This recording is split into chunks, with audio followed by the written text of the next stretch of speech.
ټکنالوژي څه ته وایي؟ ټکنالوژي د دوو یوناني کلمو ترکیب دی، یعنی د ټکني او لوژیا څخه اخیستل شوی دی چې د علم او هنر په معنا کیدی شي.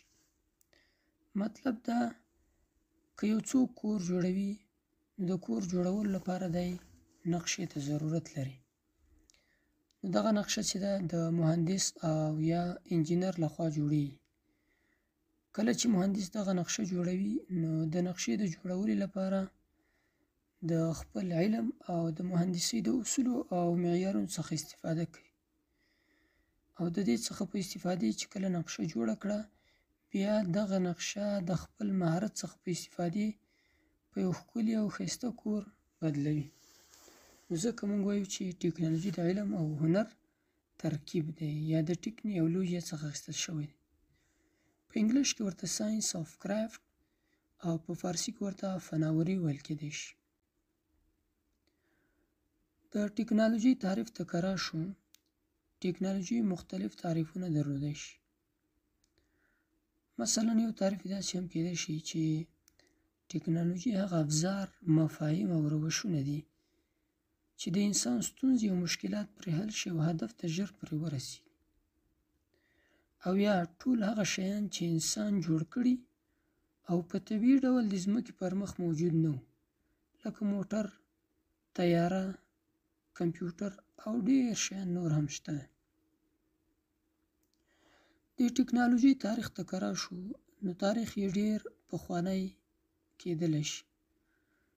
د ټکنالوژي تاریخ د هغو انسانانو دورې ته ورګرځي چې په غارونو کې ژوند کوه او ډیر ابتدایي حالت یې درلود. نو د خپل ځان د دفاع لپاره یې د خپل لومړني هنر څخه علم او هنر څخه کار واخیست او نیزې، لیندۍ او غشي ورڅخه جوړ کړل. بیا وروسته ګاډۍ جوړې شوې چې د اهلي حیواناتو پسې به یې تړلې او د خپل حمل و نقل لپاره یې کارولې.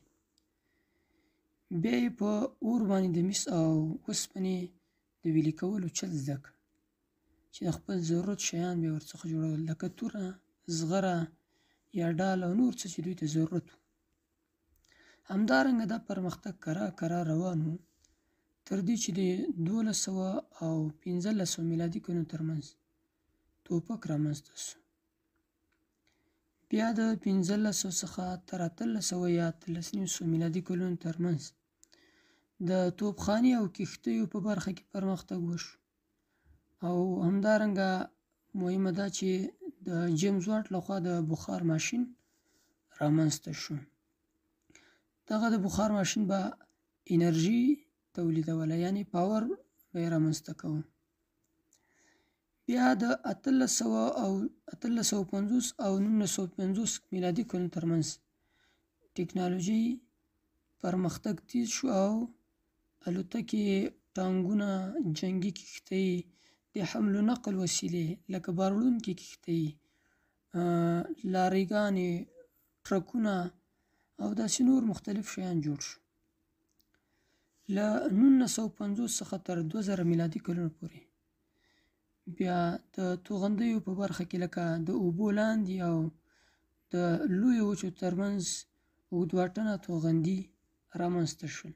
همدارنګه د ارتباطاتو وسیلې لکه انټرنیټ، ټلیفون، سټلایټ او نور ډیر برېښنایي توکي جوړ شول او په بېلابېلو برخو کې د ټکنالوژي په اړه ګړندۍ هڅې پیل شوې. له 2000 میلادي کال څخه وروسته خو موږ تاسو ټول د ټکنالوژیکي هڅو او پرمختیاو شاهدان یو، یعنی چې څه ډول نړۍ په بېساري ډول د پرمختګ او حرکت په حالت کې ده او څومره یې په ټکنالوژي کې پرمختګ کړی. او دغه پرمختګونه او ودې به یا به مو په خپله یا د تلویزیون، فلمونو یا د ټولنیزو شبکو له لارې لیدلي. ټکنالوژي که د پخوا زمانې سره پرتله کړو نو په تیرو 200 کلونو کې ډیر زیات، په ځانګړې توګه په دې تیرو 100 کلونو کې په بېساري ډول پرمختګ کړی دی. هغه څه چې موږ عام افغانان یې ټکنالوژي بولو، لکه کمپیوټر، موبایل، انټرنیټ، سمارټ ګړۍ، تلویزیونونه او ځینې نور برېښنایي توکي دي. خو په حقیقت کې داسې نه ده، ځکه چې ټکنالوژي ډېر پراخ مفهوم لري او دغه شیان د ټکنالوژي یوه برخه ده چې معلوماتي او ارتباطي ټکنالوژي ورته ویل کېدای شي. ټکنالوژي ډېر زیات ډولونه لري چې د ټولو ډولونو د ټکنالوژي د ټولو مثالونو بیانول دلته اسانه کار نه دی. خو یو څو ډولونه یې دلته بیانوو، لکه طبي ټکنالوژي، نظامي ټکنالوژي، فضایي ټکنالوژي، معلوماتي ټکنالوژي او داسې نور ډېر شته دی. طبي ټکنالوژي هغه ټکنالوژي ده چې د روغتیا په برخه کې کارول کېږي، یعنی د مریضانو یا ناروغانو د روغتیا او یا هم د مرضونو د تشخیص لپاره ورڅخه ګټه پورته کېږي، لکه د فشار آله، د وینې د قند یا د کتلو یعنې د شکر آله، الټراساوند، د نظر چشمې، لیزري آلې، جراحي روبوټونه او د بدن مصنوعي غړي او داسې نور ډېر څه شته چې د طبي ټکنالوژي مثالونه کېدای شي. همدارنګه نظامي ټکنالوژي لکه ټانکونه، توپونه، الوتکې، ډرونونه، رادار سیسټم او داسې نور ډېر څه کېدای شي. فضایي ټکنالوژي ته که راشو، نو فضایي راکېټونه، سپوږمکۍ، ټلسکوپونه یې ښه مثالونه کېدای شي چې هر یو یې خپل مشخص او ځانګړي کارونه سرته رسوي. معلوماتي ټکنالوژي لکه کمپیوټر، سافټویرونه، د شبکې وسایل لکه د مخابراتي پایې، وایرلیس راوټر، سویچ، کیبلونه، همدارنګه موبایل او نور ډېر څه شته چې د معلوماتي ټکنالوژي مثالونه کېدای شي. ټکنالوژي په خپل پراخ مفهوم په دریو برخو کې راڅرګندېدلی شي. یو په افزارو آلاتو کې لکه ماشینري، هغه که ساده وي، پرمختللي وي او یا هم په ډیجیټل شکل وي، خو د آلاتو او افزارو په شکل کې موږ ټکنالوژي پیدا کولی شو. همداشان په سافت ډول لکه پروګرامونه، اپلیکیشنونه او نور ډېر شیان. او بل مفاهیم، تکتیکونه او روشونه کېدلی شي.